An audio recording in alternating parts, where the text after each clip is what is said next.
cerveau fait toujours deux choses. Il te pousse à toujours faire ce qui te donne du plaisir.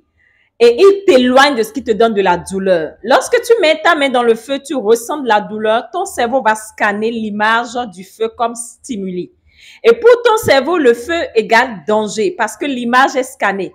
Donc, l'information est conscientisée dans le disque dur dont je t'ai parlé au départ.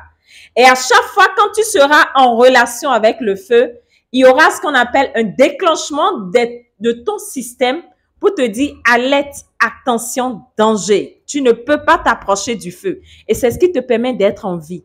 C'est ce qu'on appelle l'instinct de suivi. C'est ce qui te permet de conscientiser ce qui est bien ou mal pour toi. C'est ce qui te permet de faire la part des choses, d'éviter tout ce qui peut te donner de la douleur et de tout le temps te rapprocher de ce qui peut te donner du plaisir. Et cette partie de ton cerveau qui gouverne ça s'appelle le subconscient. C'est un aspect de toi qui gouverne tout ce qui est lié à ton instinct de suivi. C'est lui qui gouverne tout ce qui est lié au battement de ton cœur. Les organes de ton organisme fonctionnent sous sa gouverne.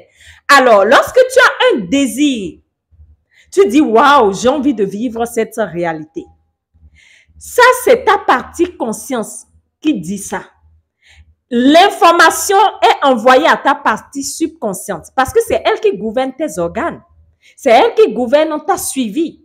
Donc, l'information est envoyée à ta partie subconsciente pour qu'elle analyse est-ce que cela va piétiner ton état d'être? Est-ce que cela va piétiner ta suivi? Est-ce que cela est lié à quelque chose dans la base de données qui t'a déjà donné de la souffrance?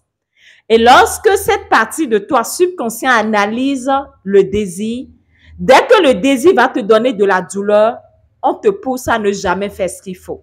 Et c'est ce qui fait que des fois, tu vas manquer de motivation par rapport à des objectifs.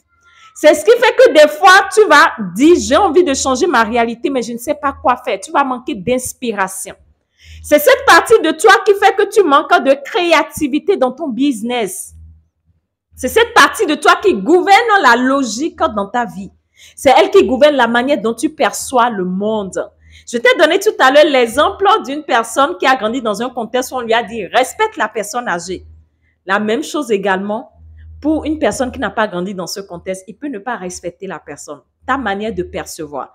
Donc, cette partie de toi gouverne ta créativité, ton inspiration, ta manière de percevoir la réalité, tes émotions. Quand tu dis « j'ai la peur de parler en public », j'ai la peur de manquer d'argent, c'est cette partie de toi qui gouverne tes émotions, ta vibration et par ricochet, ta communication avec les lois d'attraction.